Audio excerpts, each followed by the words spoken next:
May 1945. The guns of Europe fall silent. Germany finally collapses under the weight of total war. And amidst the scattered ruins of the continent, American crews step down from their Sherman tanks with the belief that this might be the last battlefield they will ever see. Nearly 50,000 of these armored giants had thundered out of American factories during the war. A mechanical army forged in steel and sweat. But with the surrender signed and the battlefields quiet, the U.S. military found itself staring at an entirely new dilemma. What do you do with an armored force large enough to fill entire small nations? The Shermans' journey did not end on VE Day. Instead, what came next was astonishing. A second life lasting more than 3 decades, spanning continents and wars the tank's original designers never could have foreseen. From the icy ridges of Korea to the harsh deserts of the Middle East, the Sherman would return again and again, refusing to fade quietly into history. By the summer of 1945, the U.S. Army was overwhelmed with a logistical nightmare. Thousands upon thousands of Shermans sat abandoned in dusty American depots, soaked fields in Europe, and muddy clearings across the Pacific. Some were combat-tested, their armor dented and scarred by German shells. Others had barely been driven, their engines practically new. In the Mojave Desert, entire acres were carpeted with Sherman hulls, endless rows glinting under the sun. Similar graveyards appeared in Kansas, Texas, France, and occupied Germany. But unlike after World War I, the world wasn't stepping into peace. The Soviet Union was consolidating power. Communist influence was spreading across Eastern Europe, and the Cold War was already rumbling beneath the surface. Scrapping 50,000 still functional tanks simply wasn't an option. Not when global tensions were escalating. And so, the U.S. devised a solution that would keep Sherman tanks in service for the next 30 years. In strip-out yards across liberated Europe, places like St. Nazaire and Hamburg, German prisoners worked under U.S. supervision, methodically dismantling Shermans piece by piece. Radios were salvaged, engines pulled and reused, guns removed, optics preserved. Whatever remained of the tank, the steel hull, was sliced apart with torches. In some cases, the cost of scrapping exceeded the value of the metal pulled from the wreck. Yet not all Sherman tanks were destined for the scrapyard. History had one more shock waiting. June 25, 1950. The Korean War erupts like a lightning strike. North Korean T-34/85 tanks, fast, deadly, and armored, rumble across the 38th parallel in a massive spearhead assault. Seoul falls in mere days. South Korean forces, equipped with little more than rifles and worn-out trucks, shatter under the attack. Korea was collapsing. General MacArthur's headquarters in Tokyo was thrown into chaos. The U.S. Far East Command had almost entirely demobilized its armored units after WWII. Modern M26 Pershings existed, but only in the United States. Shipping them to Korea would take far too long. The South Koreans didn't have weeks. They barely had days. The only solution came from an unexpected source: Japan's forgotten depots, where dozens of Sherman tanks had been stored since 1945.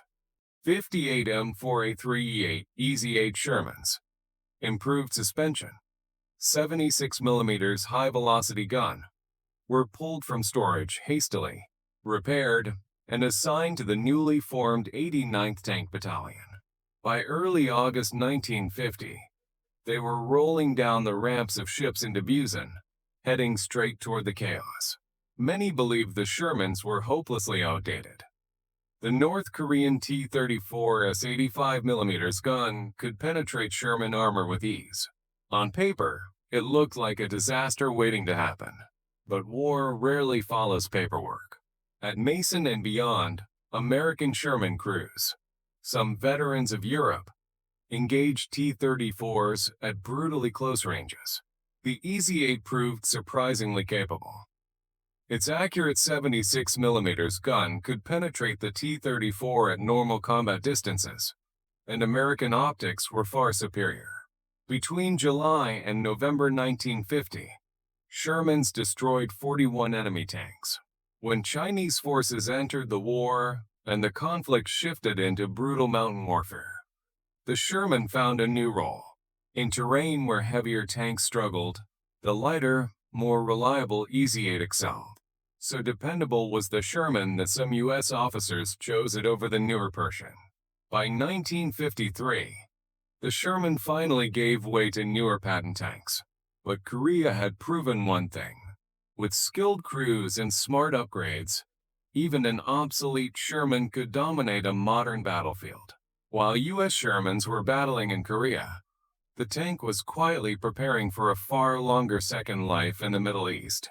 Throughout the 1950s, surplus Shermans flowed into the arsenals of Middle Eastern armies. Many were literal wrecks salvaged from North African battlefields.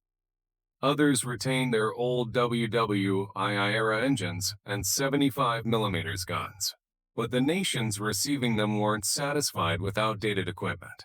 Engineers noticed the French AMX-13's impressive high-velocity 75mm gun, itself derived from the famous Panther tank.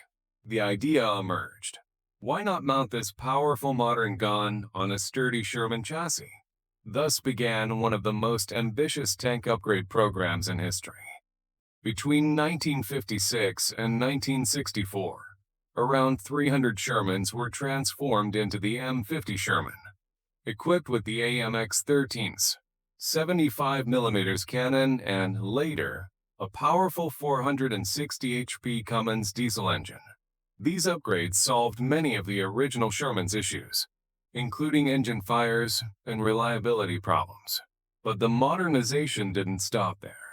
As Cold War tensions escalated, Middle Eastern armies demanded even more firepower. Engineers created the M51 Sherman, armed with a shortened French 105mm gun, the same model later used on the AMX-30. Its distinctive double baffle muzzle brake became an icon.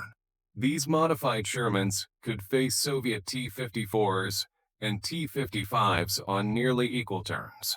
No longer museum pieces, they were rebuilt war machines with stronger engines, modern optics, improved suspensions, guns capable of killing contemporary Soviet armor.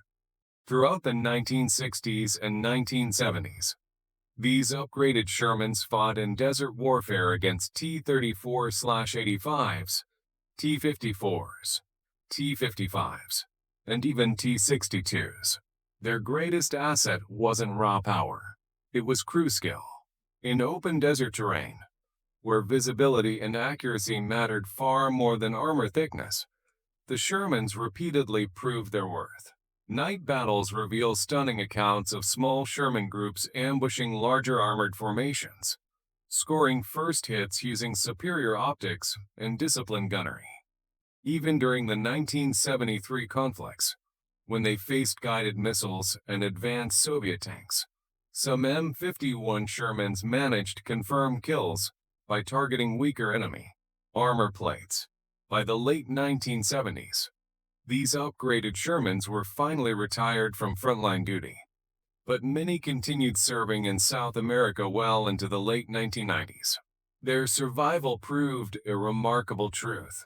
With the right engineering, even a WWII tank could remain lethal for more than half a century. Meanwhile, the Sherman became the world's most widely used tank. No other armored vehicle spread as far or served as long.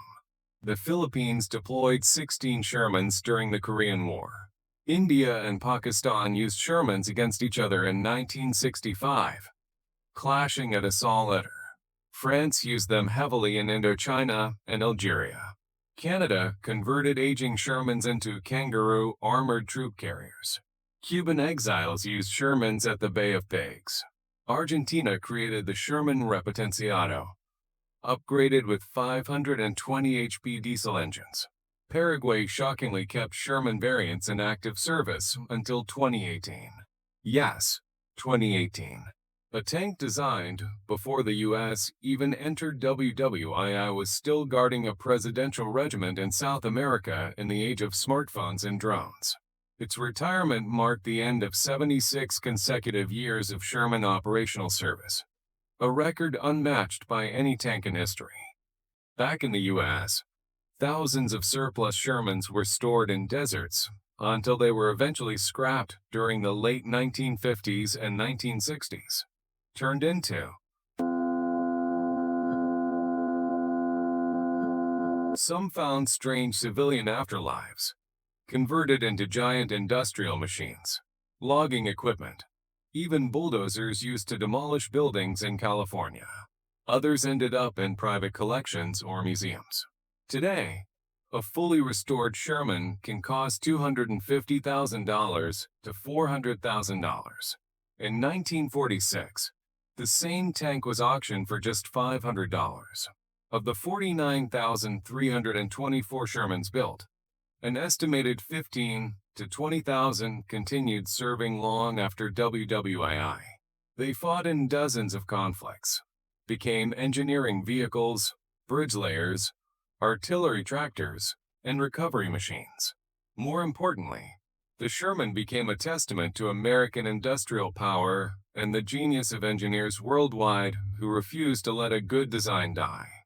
A young crewman from El Alamein in 1942 could have lived to see Sherman tanks still active in Paraguay in 2018.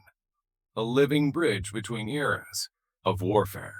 The story of the Sherman after WWII isn't just about leftover machines being reused. It's about adaptability, ingenuity, the power of good design, and the strange, unpredictable way history unfolds.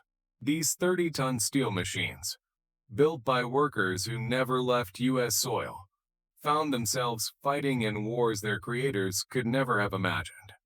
Today, the Sherman stands not only as a relic of WWII, but as a symbol of endurance, proof that even a so-called outdated machine can shape history again and again when given a new battlefield.